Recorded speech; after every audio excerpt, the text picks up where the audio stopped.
Para explicarmos, mesmo que de forma superficial, a evolução do rádio pombalense perante as diversas transformações ao longo da história, é necessário entendermos os passos de outrora em direção ao progresso desse importante meio de comunicação, o rádio.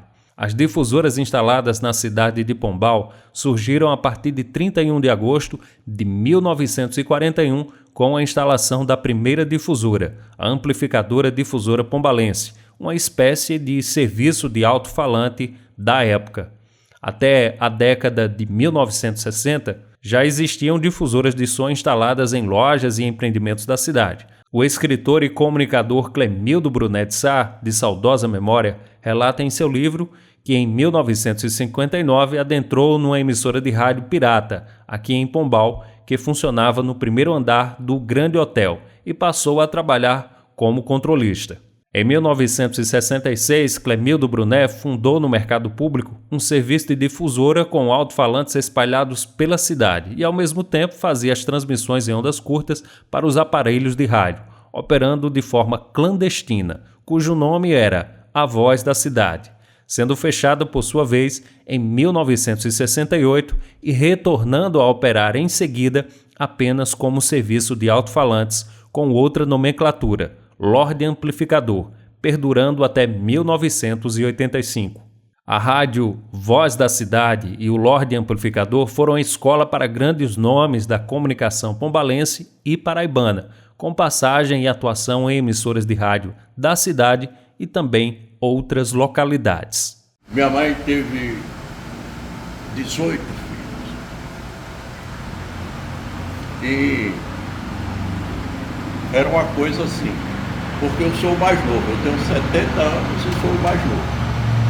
E somos 3 os sobreviventes, Alta e José Costa. O José também é de rádio, mora na Bahia, em Salvador.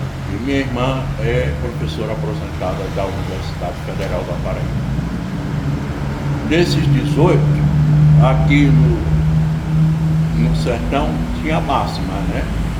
A mulher paria, e aí os pais batizavam logo, mas só registravam quando o menino vingasse. Esperava vingar. Uma loucura, né? Fui educado no colégio João, no grupo escolar João da Mata, que ainda existe hoje, eu acho. Fiz a admissão ao ginásio, tinha uma escola, 2 escolas que formavam para a admissão ao ginásio. Você não sabe o que é isso, mas eu vou dizer, a admissão ao ginásio era uma espécie de Enem, era uma espécie de vestibular. Você só entrava no ginásio passando pela admissão ao ginásio. O nome já estava dizendo, admissão. E era uma prova, era um ginásio. E a admissão ao ginásio eu fiz lá, tinha uma escola na Igreja do Rosário, ali num daqueles salões, e Dona Marinheira, que era, além de educadora, era disciplinadora, tinha até internato, né? Com castigos corporais, inclusive.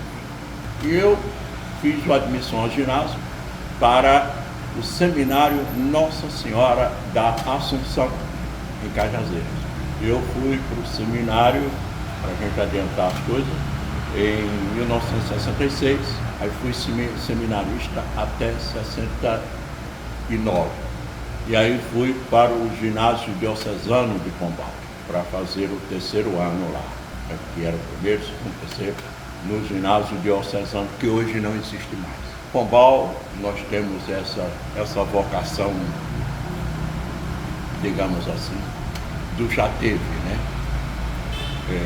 Para você ter ideia, eu fiz a prova para admissão aqui,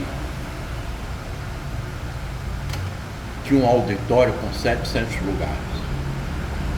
Um auditório com 700 lugares no ginásio diocesano.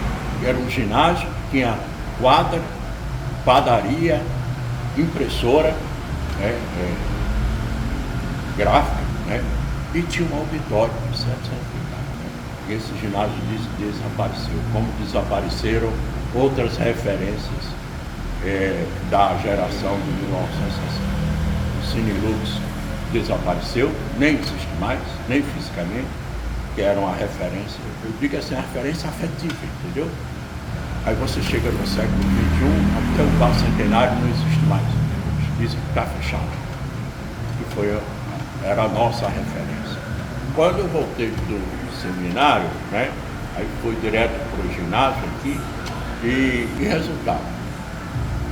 Tinha um movimento de rádio muito bacana. Essa rua paralela a Getúlio Vargas ali, tinha a rádio Voz da Cidade, e também ganhou o nome de Rádio Maringá. Nada legal. Tudo era improviso, arrobo. Tinha um pastor protestante aqui, chamado Pastor Jonas, e ele era muito ligado ao movimento do rádio amador. E ele, Clemildo Brunet, protestante, e eles entraram num papo lá, uma conversa, o pastor foi ao Recife, quando voltou trouxe um transistor em ondas curtas. E aí o que era uma difusora virou uma rádio, que não tinha registro na Anatel, né? Não tinha registro. E a rádio funcionava manhã, tarde e noite, com programação, noticiário, tudo. E ela foi fechada, porque era ilegal, estava na clandestinidade. Nós vivíamos uma ditadura feroz, né? Uma ditadura horrorosa. Foi os militares que chegaram aqui com a Anatel e fecharam a rádio. Estava no ar o programa Hora da Saudade, o Carlos Abrams. Eu estava lá no controle, era o controlista. Eu lembro disso. Os caras chegaram e tiraram a rádio do ar. E aí aquilo foi fechado e virou difusora de novo, voltou a ser difusora. Aí virou Lorde Amplificador, cuja vinheta dizia Lorde Amplificador, localizado ao lado sul do Mercado Público. Porque Clemildo eu era criança, morava ainda no Grande Hotel, Clemildo morava ali. O senhor Napoleão Brunet, pai dele, tinha uma padaria. E a difusora de Clemildo, e por lá, pela difusora de Clemildo, passaram alguns. E alguns dos melhores do rádio paraibano. Passaram por lá Carlos Abrams, Zé Hilton Trajano, Otacílio Trajano, que era controlista como eu, era pirralho como eu, Marcilon Gonzaga, Marcilon, que migrou para Campina Grande, para o rádio campinense, e aposentou agora como professor de comunicação da UEPB. Otacílio migrou para Cajazeiras, porque o irmão foi para lá, Isaías. Isso foi durante o ano da graça de 1970, o ano da Copa. Quando virou para 1971, a minha família se despedaçou. Minha irmã já ensinava em João Pessoa, meu irmão migrou para o Rio de Janeiro e ficamos aqui em Pombal, eu, meu pai e minha mãe. E aí minha irmã levou todos para João Pessoa. Você imagina o que é um garoto de 17 anos. Eu já tinha comprado até um relógio para mim. O meu dinheiro trabalhando na porta lá de Zusa de Cássio, uma loja que vendia eletrodomésticos. Eu trabalhava em Zusa de Cássio como locutor de loja e no Lorde Amplificador. E também nas lojas paulistas. Com 17 anos. E nós já fazíamos rádio, gravando, com entrevistas, com noticiário, com isso que nós estamos fazendo aqui. Né?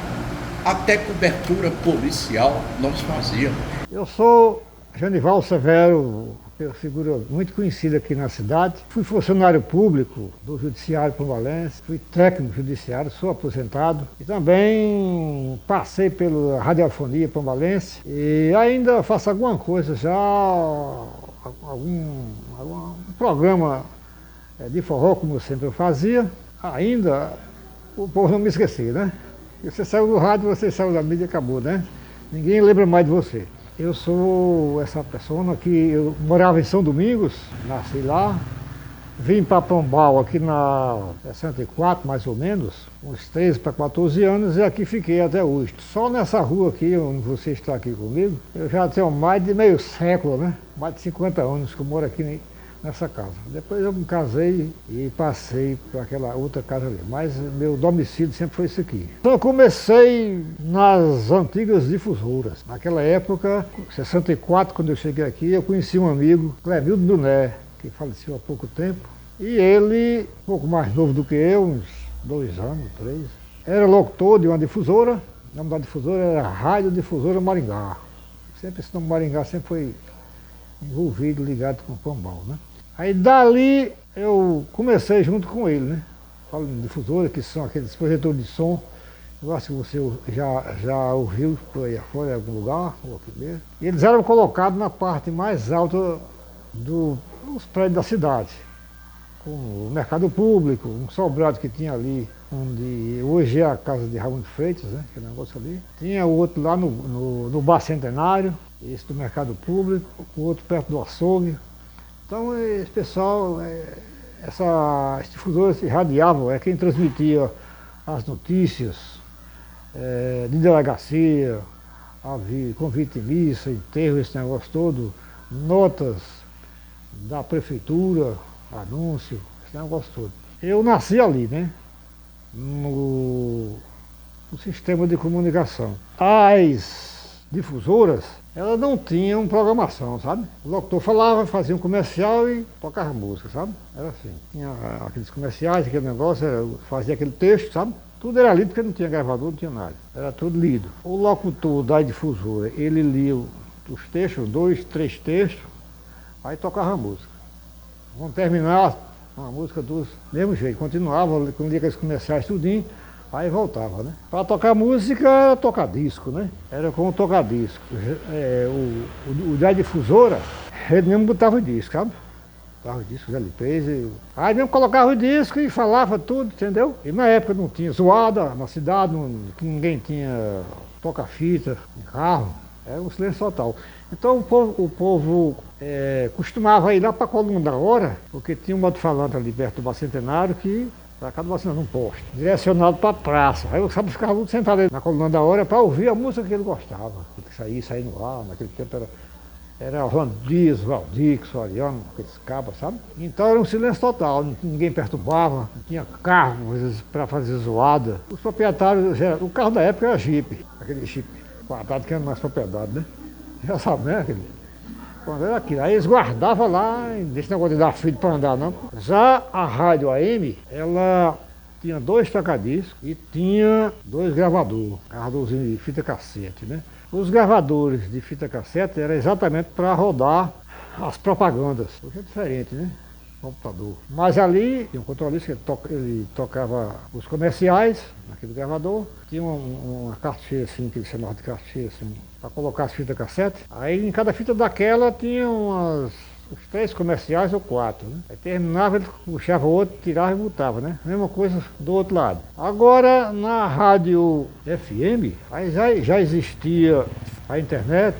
Aí hoje é tudo no computador, o computador faz tudo, inclusive você programa uma rádio no computador, vai para casa e ela fica dando a hora certa, tocando música, fazendo tudo sozinho, né? Hoje é uma tecnologia muito avançada e muito diferente dos meios de comunicação, quando começaram, principalmente aqui em nossa cidade de Pombal. O rádio, o Lorde Amplificador, me deu régua e compasso.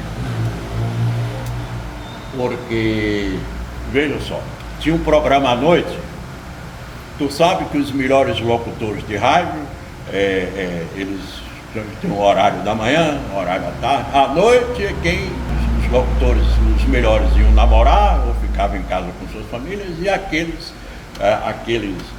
asilados ocupavam os horários, controlista do locutor, a ponto de, jovens, 17 anos, ali do lado sul do mercado público. Aí nós transmitimos a missa aqui na igreja do Bom Sucesso e também o culto presbiteriano, porque Clemildo era presbiteriano. Aí havia essa transmissão. E não havia celulares, botava o transmissor ali e um cabo de microfone, um cabo de 100 metros, 200 metros. E eu lembro, Genival Severo, quem está vivo, dizia que o neguinho João Costa, né, que se chamava João Costa, foi quem fez o primeiro programa ao vivo em Pombal, porque eu peguei o microfone e fui lá para a esquina do mercado e ficava esperando os jovens que saíam do Bar Centenário voltando para a estação, para o bairro dos Pereiros. Os jovens iam para o Bar Centenário namorar, não sei o quê, né, porque tinha uma boca da difusora ali, tocando Roberto Carlos, os sucessos do momento. Quando dava 8, 8h30, eles voltavam para casa e passavam de frente ao mercado. E eu ficava na esquina do mercado, 8 da noite, transmitindo um programa ao vivo. Você quer ouvir alguém? Eu quero ver Roberto Carlos, não sei o que, Roberto Carlos. E alguém lá no controle soltava Roberto Carlos para difusão. De manhã, se havia ocorrência policial, nós tínhamos que ir lá cobrir. E aí foi o meu início, né, de rádio. O Marcilon migrou para Campina, eu estou falando de 3 porque éramos os garotos. O Marcilon tinha 17 também, Otacílio Trajano também. Otacílio foi para Cajazeira, o Marcilon foi para Campina, para o rádio, e eu migrei para o Rio de Janeiro. Aí me desliguei do rádio. Eu voltei para Paraíba em 1975. Em 77 entrei na universidade, no curso de letras e também como funcionário da universidade. Na universidade, fui trabalhar no departamento de biblioteconomia, aí a universidade criou o núcleo de teatro da UFPB. Como eu fazia teatro, eu fui para o núcleo de teatro. Do núcleo de teatro, eu fiquei no núcleo de teatro da UFPB de 1980 até 2017, quando me aposentei pela UFPB. Concomitantemente, em 2004, na abertura, eu já fazia um programa, eu produzia um programa para a rádio universitária a partir da Pró-Reitoria para assuntos comunitários da UFPB. Eu produzia o programa, ia lá e apresentava e voltava. E aí o Rubens Nóbrega, papa do jornalismo paraibano, funcionário da universidade, procurador, chegou para mim e disse: a universidade está criando a assessoria de comunicação. Eu vou ser o chefe do setor, estou precisando de um repórter. Vem comigo. Eu digo, claro. Porque aquilo era só um ofício, me colocando à disposição. Eu estava no andar terra, subi para o segundo andar da reitoria para a assessoria de comunicação do reitor.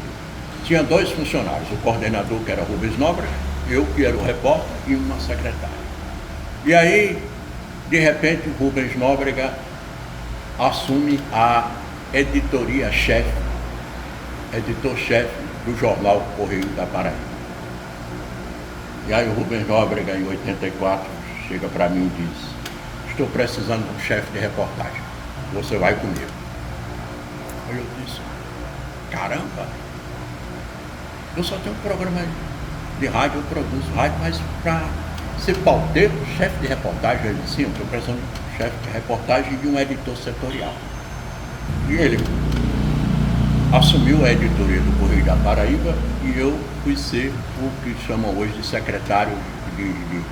secretário-geral. Eu era o pauteiro, cuidava da pauta e editava Cidades, Página Policial e a editoria nacional e internacional. Eu cuidava de 3 editorias: Polícia, Cidade e Política Nacional e Internacional.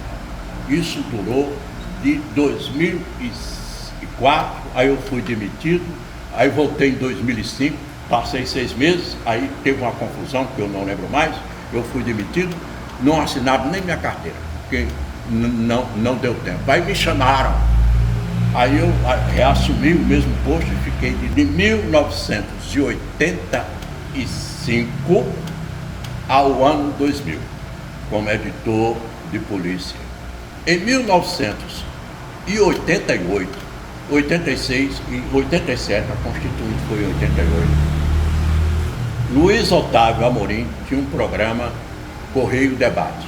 Aí Luiz Otávio, ele entrevistava os secretários de governo e aquela entrevista concedida à Rádio Correio, ao Correio Debate, virava página de publicidade do governo no jornal.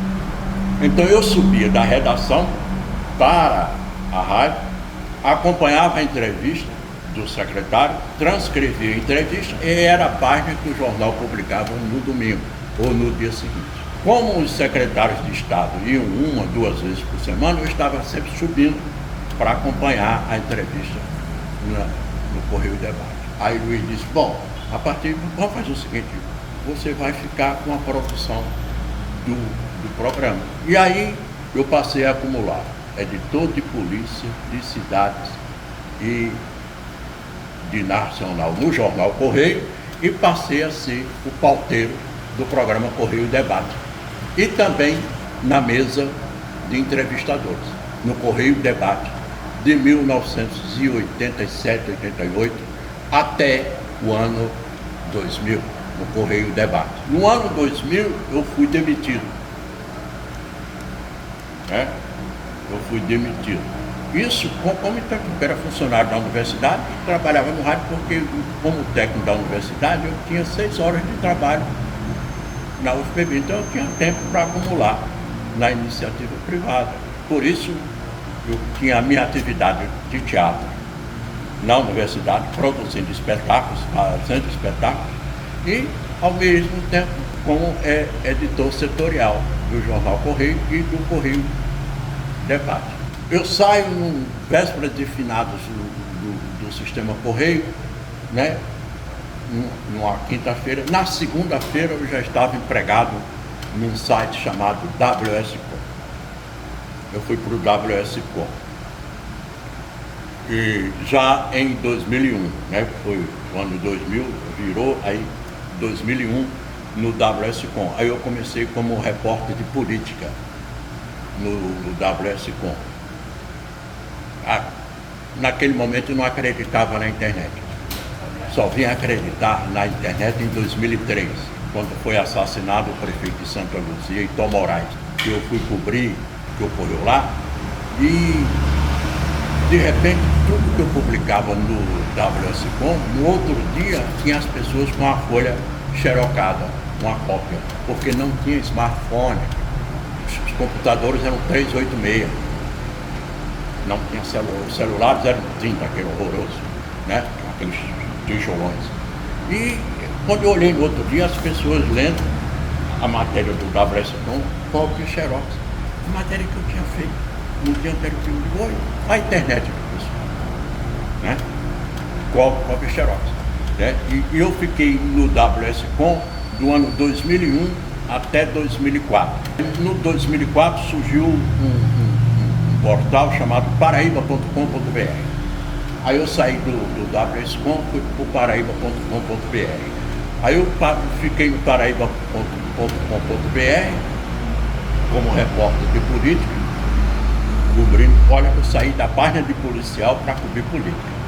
E os senhores sabem, política e polícia no Brasil são pautas que se misturam, né? A política no Brasil tem muito a ver com o crime e o crime também tem muito a ver com a política. São casados e inseparáveis. E aí eu fiquei na editoria de política do paraíba.com.br. Aí surge o empresário João Gregório, do Sistema Arapuã, que compra o paraíba.com.br, porteira fechada. Compra o portal com os burros, né?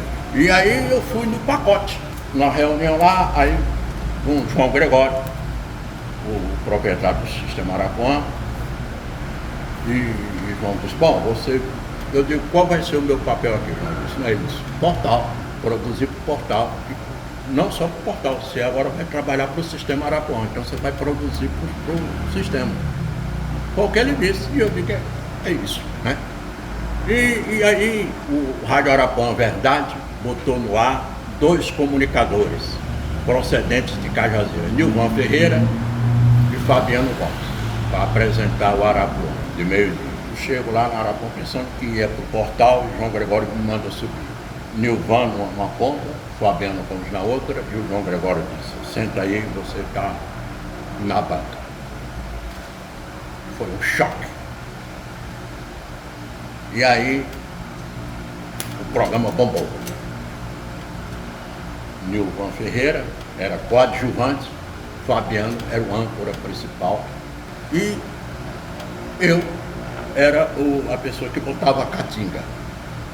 Né? Os outros perfumavam e o meu papel era botar a catinga. Aí era um programa de debate vigoroso, a ponto que eu fiquei na Arapuã, o Nilvan saiu e depois voltou pro mesmo lugar. Fabiano Gomes saiu e depois voltou.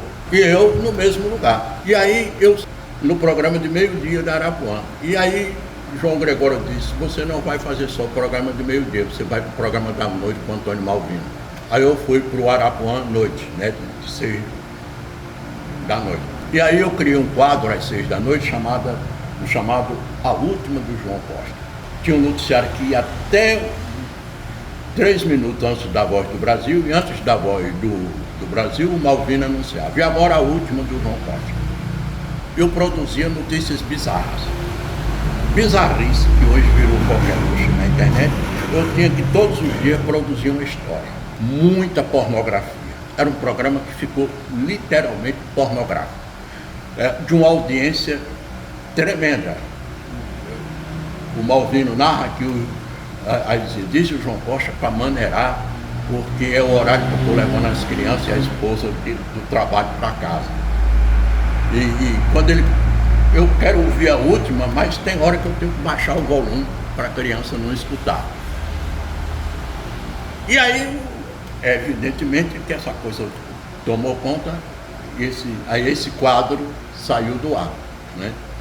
E eu fiquei só no programa do meio-dia, porque o Nilvan saiu, aí voltou, aí o Nilvan virou o âncora principal e eu fiquei no tete-a-tete com ele, eu e ele. Em 2016, terminou um dia qualquer em 2016, terminou o programa, fui para casa, o telefone toca, era Nilvan. Aí Nilvan diz, neguinho, segunda-feira eu estou na Correia, vai comigo? Eu digo, não, vou não. Eu digo, espera um minuto. Ele disse, não, é jogo rápido, para encerrar. Aí eu perguntei à minha mulher, estão me chamando aqui para voltar para o sistema Correio. Ela disse, vai não, porque eu trabalhava de manhã, de tarde, de noite, de madrugada, como editor setorial. Ela disse, vai não. Aí eu disse, mas aí, bom, eu vou. À noite fui lá no sistema Correio, falei com Sony Lacerda, Sony Delano, que havia sido subeditora de cidades. Sony, quando foi trabalhar no sistema Correio, ela foi para a editoria de cidades e começou a dividir comigo a editoria de cidades. Sony Lacerda, lá em 2000. Em 2016, aí o Nilvan, vamos para Correio, eu fui para Correio. Estreamos na segunda seguinte, no Correio Debate. Voltei para o mesmo programa de onde eu saí no ano 2000. Voltei 16 anos depois. Voltei 16 anos depois para fazer a mesma coisa, para a mesa de debate, né? Desta feita com o Nilvan Ferreira.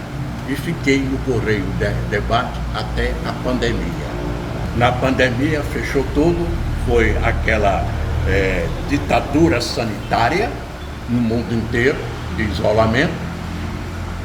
A minha idade, né, 67 anos, 68, eles disseram, olha, complica, né, tem diabetes e a pandemia foi o terror. Há uma tentativa no Brasil, e não é de hoje, de tornar a comunicação o pensamento único. O que é isso? Uma voz predominante. Essa tentativa de impor o pensamento único, ela é real, porque se você tomar a mídia brasileira, ela é controlada por 5 famílias. Se você pegar a mídia paraibana, 3 famílias, 4. Aí rede de TV e rádio. Jornal não existe mais, né? Então, se você pegar, se orientar bem, a comunicação no Brasil está no controle de algumas famílias. Isso não é democrático, está no controle. E o que é pior, essa coisa toda virou pensamento único, tornou-se uma imposição da sociedade ter um pensamento único. Agora arrefeceu mais, mas porque surgiu uma coisa chamada pós-verdade, que é um período que nós vivemos hoje na comunicação. É o período da pós-verdade, onde os fatos não importam. A versão é mais importante do que ocorreu.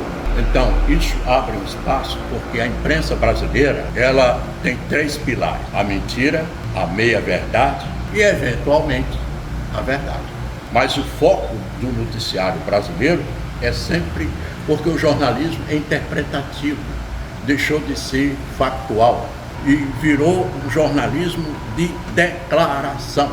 Então, você, repórter, vai lá ao deputado e diz: o prefeito tal é corrupto, não sei o que, não sei o que, não sei o que lá. Pronto. Aí você vai lá no prefeito, fulano de tal disse que o senhor é corrupto. Ele é que é, não sei o que. Vira um jornalismo de declaração. Um disse, o outro. Então o jornalismo é isso. De disse-me disse. É um jornalismo de declaração. E pior, a internet trouxe a comunicação universal, mas desapareceu a figura do pauteiro, do chefe de reportagem, da redação. Hoje quem pauta o noticiário no Brasil, quem pauta o noticiário de polícia hoje é o delegado. Quem pauta o noticiário de polícia na Paraíba é o Ministério Público e a polícia. Porque o que você lê, pode prestar atenção, o que você lê no portal A, o mesmo texto está no portal B, C, D e D, e é a mesma redação, porque aquilo foi redigido por um único jornalista, que foi o assessor de comunicação do Ministério Público ou o assessor de comunicação da Secretaria de Segurança Pública. Os portais da Paraíba, nem os jornais, não apuram nada. Isso é fato, não apuram. A coisa já vem de bandeja. Então, os portais, hoje as rádios viraram reprodutores, replicantes do que manda o Ministério Público e do que manda o delegado da SECOM do governo ou da SECOM das prefeituras, porque ninguém apura nada. Aí quando foi em 1966, Clemildo Brunet, ele inventou uma rádiozinha tipo comunitária, mas era sem autorização, entendeu? Botou na tora, como se diz, né? Mesmo no período revolucionário, da ditadura. Funcionou 2 anos, então ele me convidou, eu fui para lá, fiz programas lá. Eu tinha um programa à tarde, o nome do programa era Tarde é Nossa. Esse programa eu ouvi na Rádio Espinhal de Patos, quando eu morava em São Domingos. Era um programa muito bom, músicas da época, esse negócio todo. Aí eu me lembrei, botei o nome desse programa A Tarde é Nossa, depois Clemildo, quando chegou na Maringá, botou também, fez outro programa com esse nome, A Tarde é Nossa. E hoje na Rádio Bom Senso também, Valmir faz A Tarde é Nossa, já vindo de trás, de muito tempo, né? Funcionou 2 anos, em 1966 a 67, quando a Polícia Federal descobriu essa emissora clandestina. Aí veio aqui, mandou fechar e queria levar os equipamentos, mas ele viu que era turma jovem e tal, não era nada contra o regime. Aí recomendou que nunca mais ligasse aquilo. Então a gente nunca mais ligou esse tipo de coisa. Só em 1982 surgiu a Rádio Maringá M, em março de 82, que ela entrou em fase de experiência, inaugurada em abril. Clemildo me chama também para fazer um programa, 2 programas se eu quiser. Aí eu, como sempre gostei de fazer o programa de forró, ele disse: pronto, 5 horas da tarde você vai fazer um programa de forró. E aos domingos você faz um programa tipo Românticos do Povo, esse negócio todo. E tá bom. Aí ele vinha lá, já vinha com um programa feito, o nome do programa era Do Sertão da Paraíba, ainda até a vinheta, a abertura do programa, né? Foi exatamente dali que eu, já com uma emissora oficializada, que eu trabalhei, né? Já sem problema nenhum, né? De lá eu fui para a Rádio Liberdade, FM, que estava no ar.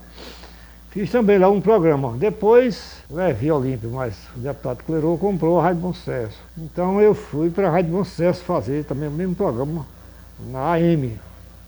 Depois foi transformando e agora é FM, eu ainda faço esse programa lá ainda de forró. Desde esses anos todos. Agora só que na rádio, essas outras emissoras, era semanalmente, sabe? De segunda a sábado. Mas já essa na Bom Sucesso eu fui ficando cansado e tal. O tempo foi passando, aí eu pedi para fazer só uma vez por semana, no sábado, como faço até hoje, né? Então essa foi toda a minha trajetória no rádio aqui na cidade de Pombal. Naquela época era difícil você fazer rádio porque não tinha a tecnologia que tem hoje. Hoje tem a internet, tem o telefone celular, que naquela época não existia, telefone celular, só existia telefone fixo. Os ouvintes só podiam se comunicar através de cartas. Então, aquelas mocinhas dos sítios mandavam as cartas pelos carros de feira, vinha fazer a feira aqui em Pombal. Aí entregava lá na portaria da Rádio Maringá, ali hoje vizinha, Armazém Paraíba, aquele prédio, né? Nós tínhamos um apelido, os asilados do rádio, porque nós não tínhamos salário. Trabalhávamos de graça. Aí nós chamávamos só aos asilados lá do órgão amplificador, né? Porque eram as pessoas que gostavam do microfone, de música, do rádio. E nós tínhamos por obrigação, não só porque gostávamos, mas para conhecer. E para conhecer o rádio, nós tínhamos uma ligação muito grande com as ondas curtas. Então, o hábito nosso, até porque existia no Brasil uma ditadura feroz, para sabermos o que acontecia no Brasil, nós tínhamos que escutar a BBC de Londres, a Rádio Moscou, a Rádio América, Voz da América, a Rádio de Havana. Era assim. E à noite, Rádio Globo, a Verdes Mares de Fortaleza, porque pela manhã nós só escutávamos a Rádio Rural de Caicó ou a Rádio Espinharas de Patos, só. E à noite ia para a NET de antigamente, que era o rádio Ondas Curtas, sintonizando a BBC de Londres, em português.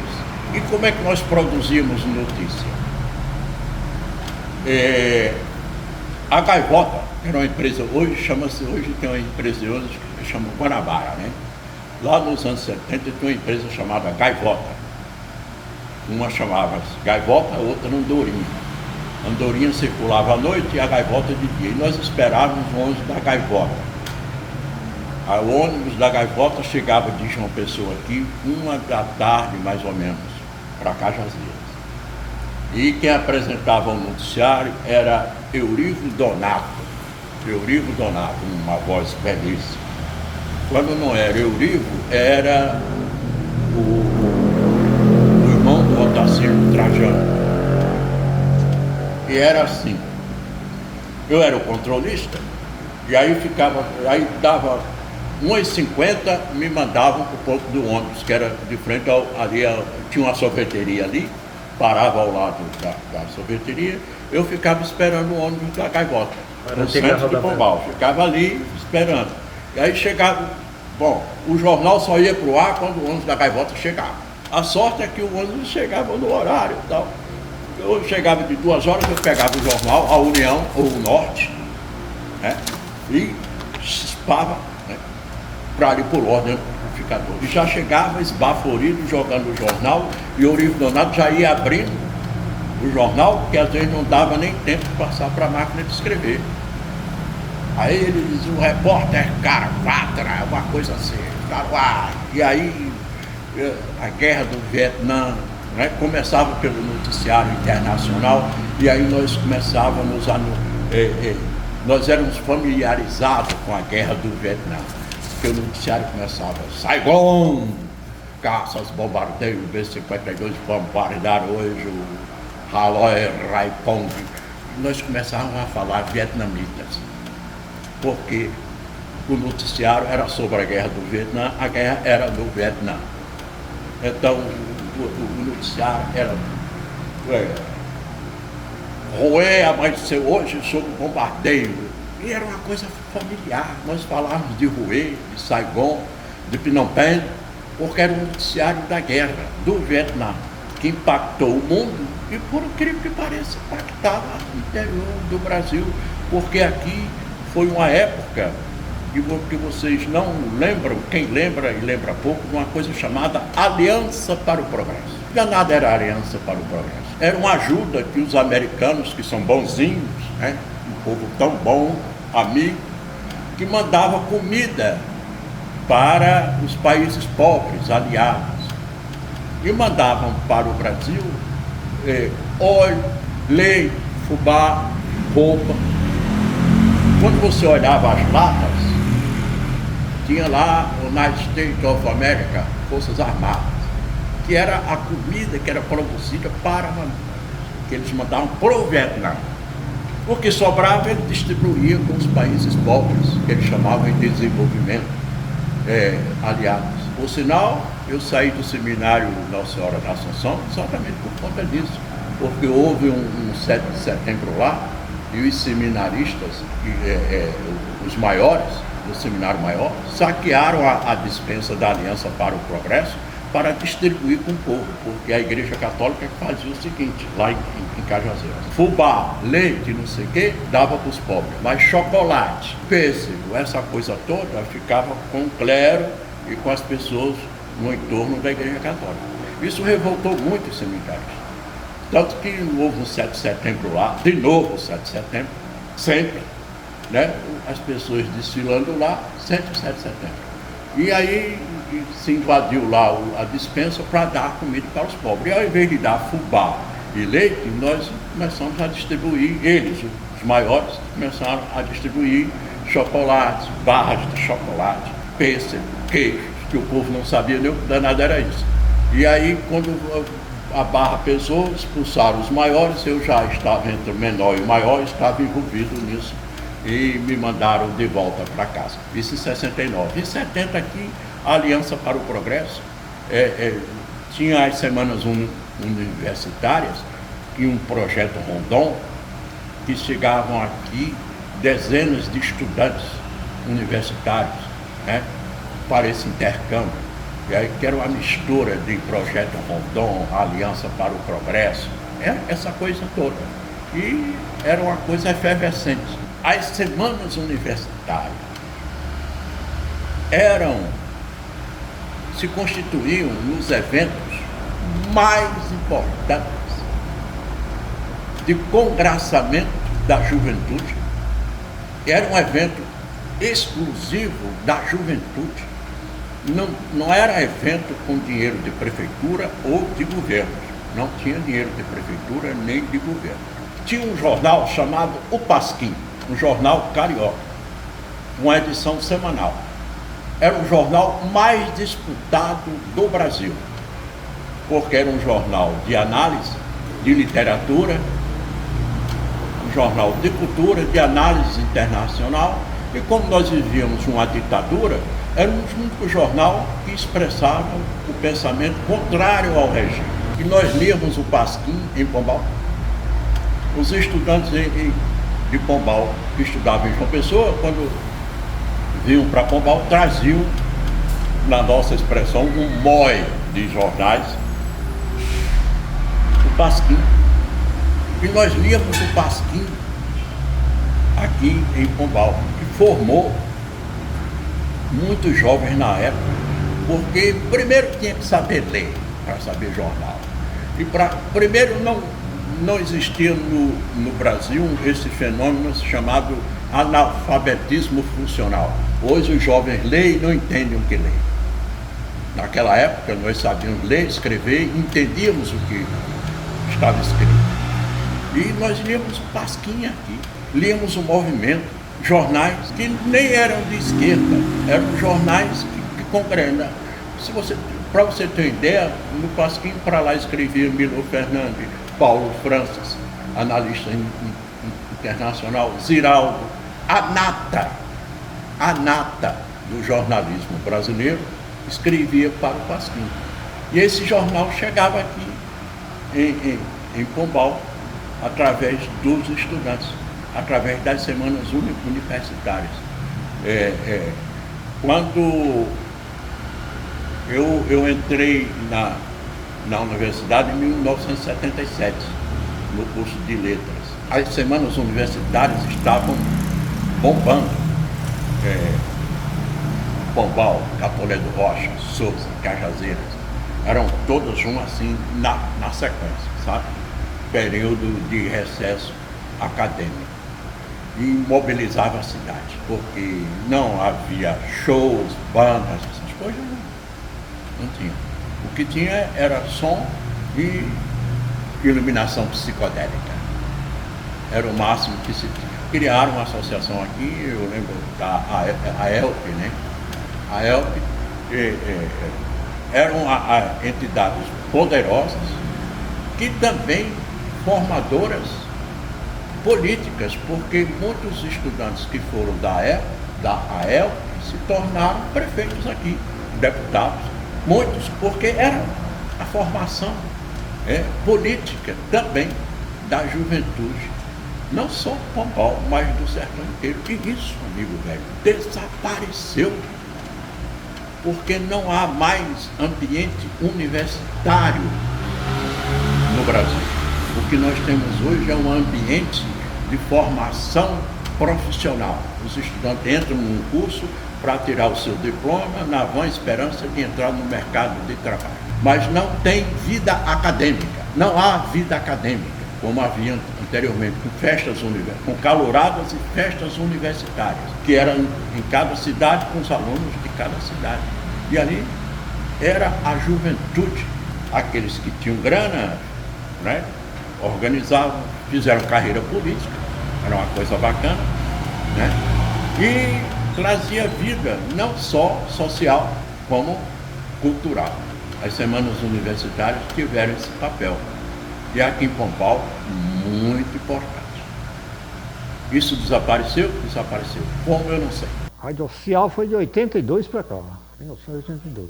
Antes tinha essa emissora de rádio que era tipo comunitária, mas foi a minha experiência do rádio, foi ali, sabe? A Rádio Maringá foi, naquela época que foi instalada a AM, só tem ela por aqui, Rádio de Souza, Rádio Caicó, Espinharas de Patos e Alto Piranhas de Cajazeiras. Depois, o tempo todo canto em rádio, inclusive essa rádio comunitária, a poluição da nova. Então, era um sucesso a Rádio Maringá, é como se fosse uma estação de televisão. O pessoal tem um amor muito grande pela Rádio Maringá, naquela época, Maringá M. A gente chegava no sítio, eu era admirado demais, parecia um ator de novela, de televisão. Certa vez eu cheguei no sítio lá, eu anunciei na rádio que ia pra lá, né? Lá não tinha energia nesse sítio. E cheguei, a sala estava repleta de mocinha, de pessoas, tudo, aqueles bancos, né, que tem no sítio, né? A sala cheia, me assustei. Isso o que é isso? Não, esse pessoal tá aqui, vai lhe conhecer. Aí eu tinha uma namorada e disse, mas rapaz, é engraçado. Eu acabava de soubesse quem era você, não estava aqui esperando por você. Brincadeira, né? O que nós fazíamos aqui em Pombal, e o que vocês fazem hoje, o que fazem em Cajazeiras é escola. O rádio de João Pessoa bebe do que é feito aqui, do que é feito em Guarabira. Se você olhar os âncoras dos principais programas, são de Cajazeiras, de Monteiro, de Guarabira, de Patos. Então, aqui é escola, cabe experimentalismo, cabe atrevimento, cabe audácia, cabe inovação. É o que vocês fazem aqui. Aí você me pergunta, qual a diferença do rádio de João Pessoa para cá? Porque em João Pessoa o rádio copia o que é feito aqui. O que era feito aqui nos anos 60 e é feito até hoje. Se você pegar os âncoras lá de João Pessoa, todos são de rádio do interior. Aqui não está atrás. Aqui é vanguarda. E olha que o acesso a fontes, claro que lá em João Pessoa você tem acesso a fontes mais do que aqui. Isso é verdade, né? Você tem a Assembleia, tem 36 deputados de todas as regiões, então você tem acesso aos deputados, você tem acesso ao Tribunal de Justiça, à Corte de Justiça, à Corte Eleitoral, você tem acesso a fontes, a mais fontes. Aqui você tem as fontes da aldeia. Isso é verdade, né? Isso é verdade. E é nesse jogo limitado que você tem que matar um leão todos os dias. E olha que nem todos os dias tem leão para matar. Então a gente era bem recebido, bem recepcionado. Isso era muito gratificante para a gente, para mim e para os meus companheiros também que participavam deste evento. As transmissões externas que a gente fazia, sabe? Transmissão de aniversário, a gente era bem recebido A gente fazia também serestas, transmitia serestas do grupo Seresta que tinha lá no alto ali. Outro evento também que eu gostava muito era a transmissão da Festa do Rosário. Para mim era uma grande emoção para mim, além de eu ser devoto de Nossa Senhora do Rosário, eu ficava cheio de alegria, de entusiasmo, quando eu ia fazer as transmissões de abertura da Festa do Rosário, nas quinta-feira, e também no sábado, que tem aquela procissão que vai lá para cá do Rosário, e no domingo do Rosário, que a gente estava em cima do palanque lá, e com a camisa da rádio, distintivo, entendeu? Sempre era um momento marcante a Festa do Rosário, que é a transmissão da Festa do Rosário pela Rádio Maringá, né? Que sempre eu fazia, né? Quem fazia era eu. Gregório Dantas, que era um radialista, começou a fazer. Mas depois ele deixou, aí eu peguei. Aí fui até o fim, até quando a rádio saiu do ar. Aí, aquele incêndio que aconteceu. Quando a rádio foi incendiada. Todo mundo sentiu, o pessoal da zona rural, da cidade. E a gente também, a gente chegava assim, a emissora que a gente tinha amor, tinha dedicação. Era a voz do povo. O programa que você fazia, você sabia que ali tinha chegado ao fim.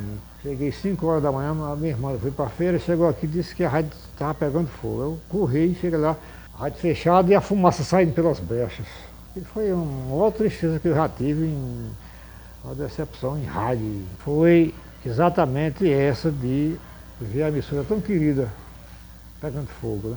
Se você pegar, exemplo prático, TV Cabo Branco, Tambaú, isso aqui, TV Correio, todas elas produzem a mesma notícia, os mesmos comentários, porque tem como comentarista. Tem audiência no estado inteiro, mas não forma opinião. Mas o programa Correio Debate forma. E olha que são 2 horas de programa. E não tem imagem. Agora tem, porque tem, né, as redes sociais.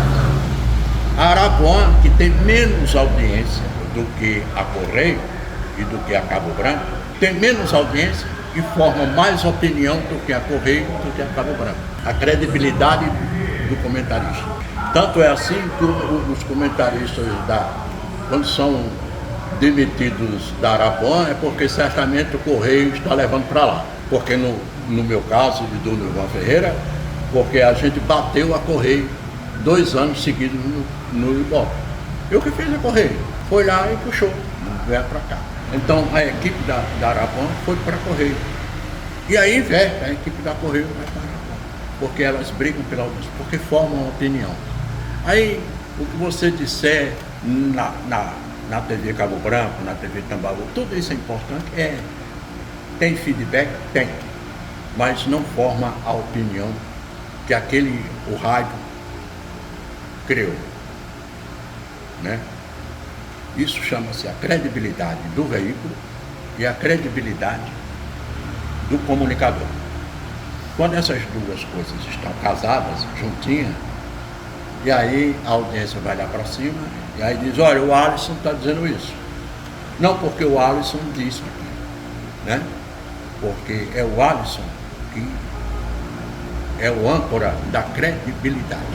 E a rádio que você, o veículo que você trabalha, é o canal, né?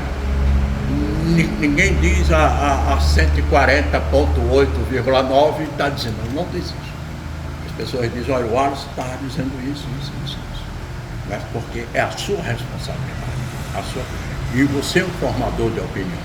Você pode ter a sua audiência você tem 5 mil ouvintes que lhe acompanham e que lhe dão credibilidade. Isso é um exemplo. O seu tamanho é 5 mil pessoas. Se você tiver 1 milhão de ouvintes, o seu tamanho é 1 milhão. Se você tiver 10 ouvintes de audiência, o seu tamanho é 10, que também não é pouca coisa.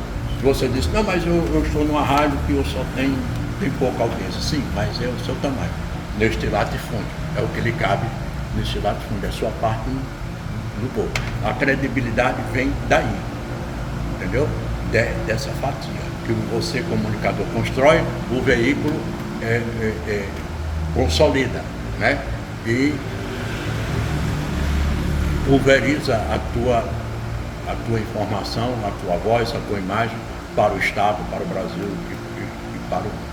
Mas formar opinião é outro. Olha, nós estamos vivendo um momento tão incrível do rádio, que a TV Bandeirantes se rendeu a um programa de rádio, o É da Coisa, do Reinaldo Azevedo. Levou o programa de rádio no mesmo formato para o telejornal. É o mesmo formato, 2 locutores lendo notícia e ele comentando. E eles erram no ar. Não é esse take não, é o 19, volta. Aí solta o 19, porque é rádio.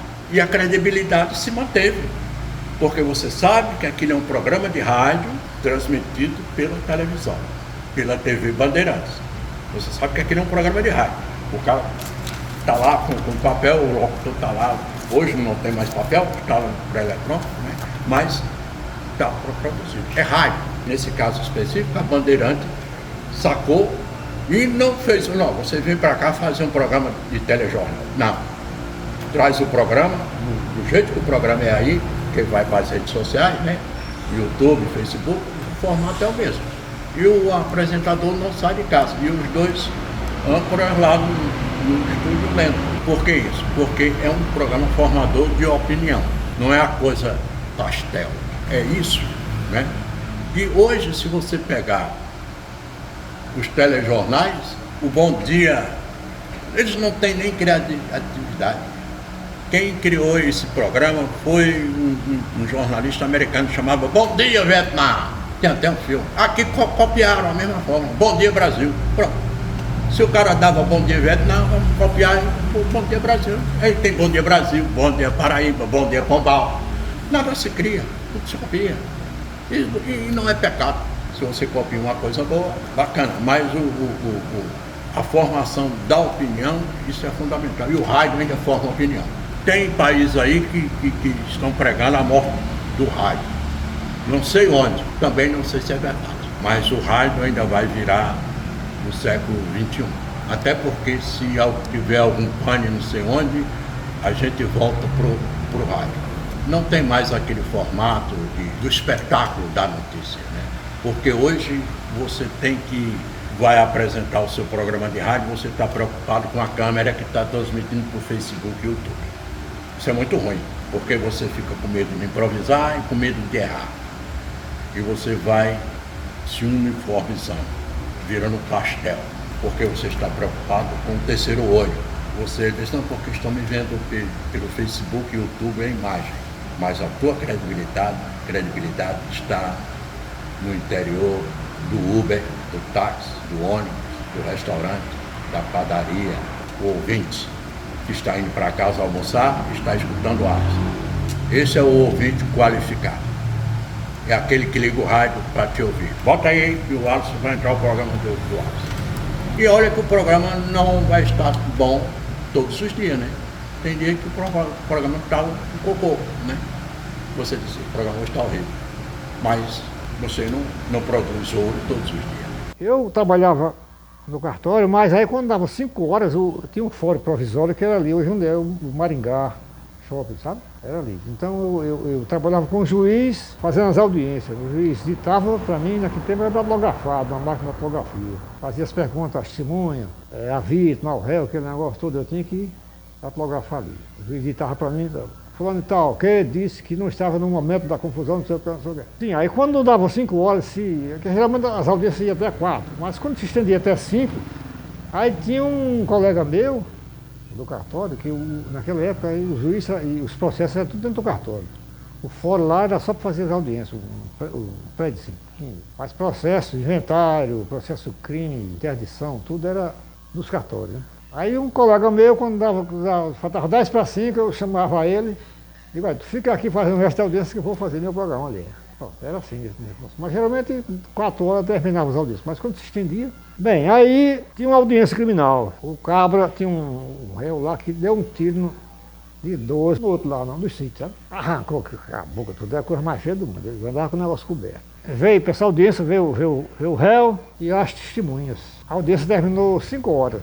Aí o cabra que tinha dado o tiro no outro, lá no sítio. Aí foi lá, terminou a audiência, foi lá na rádio, no programa que eu estava fazendo. O programa tinha começado a fazer uns 10 minutos. Ele terminou a audiência, foi para lá. Passou, olha, quer que você passe esse aviso aqui e tal? Ele avisando para a mulher dele, para a esposa dele, que só ia amanhã. Estava chegando lá às 5 horas da manhã em casa. Porque a audiência estava agora, não queria ir. não queria ir essa hora lá, chega lá escurecendo, por causa que ele tinha inimigo, né? Tinha medo. Aí o que aconteceu? A família da vítima escutou o aviso. Aí foi pastorar o caba, chegou lá, deu às 4 horas da manhã. Foi pastorar o caba lá no corredor. Sabia que ele ia passar lá, né? Cedo, 5 horas. Aí quando o caba vinha passando, ele aqui com a 12, pei, matou o caba. Quer dizer, o caba morreu por uma vez que ele botou na rádio, né? Negócio impressionante, trágico. Uma das testemunhas depois, já de defesa, foi quem disse ao juiz. O juiz perguntou, como foi que ele matou esse negócio? Aí disse, não, doutor, ele ouviu um aviso na rádio que ele acabou de passar lá bem cedinho, foi pastorar o rapaz e matou. Quer dizer, o cara morreu por conta de um aviso que botou na rádio. A comunicação é o emissor. Você diz uma coisa que se propaga e alguém está te ouvindo e está te dando atenção. Essa é a primeira lição, porque você carrega a responsabilidade pelo que você diz. No jornalismo, o jornalismo é de escolhas e você tem que ser responsável pelas suas escolhas. Você escolheu a comunicação como meio de vida. Então, você é responsável pela sua escolha. Você é responsável pelo que você diz e você é responsável pelo seu público. Então, se você acha que é fácil ganhar audiência propagando meias verdades, mentiras, você pode até fazer carreira, mas anote no seu caderninho, você vai ser responsável pela sua escolha. Essa é a primeira lição, você ser responsável pelas suas escolhas, por aquilo que vai ao ar, pela notícia e pelo caráter da verdade, uma coisa próxima da verdade. Também não se encante muito com a verdade. Você é responsável por ser fiel aos fatos. Isso não impede de você ter uma opinião, qualquer opinião a respeito do fato. Você não pode esconder queda de avião. Se o avião caiu, o avião caiu. Se você é assessor de tal prefeito e tem denúncia de corrupção e a denúncia é verdadeira, e você é da comunicação da prefeitura, você tem que dizer, prefeito, procure um advogado. Eu sou assessor de comunicação. Eu não vou dizer mentiras. Vou dar a versão sua. Para mentir, essa é a responsabilidade, que é a sua força dentro. Isso é muito difícil de segurar. Você falando isso da boca para fora é muito fácil. Mas na hora que o Rio Metal está chegando, tem prestação do carro para pagar, tem isso para pagar, e a vida melhorou, então, isso tudo é importante, tudo isso é importante, mas o seu legado, isso é muito mais importante, porque na hora que você perde o microfone, você perde protagonismo.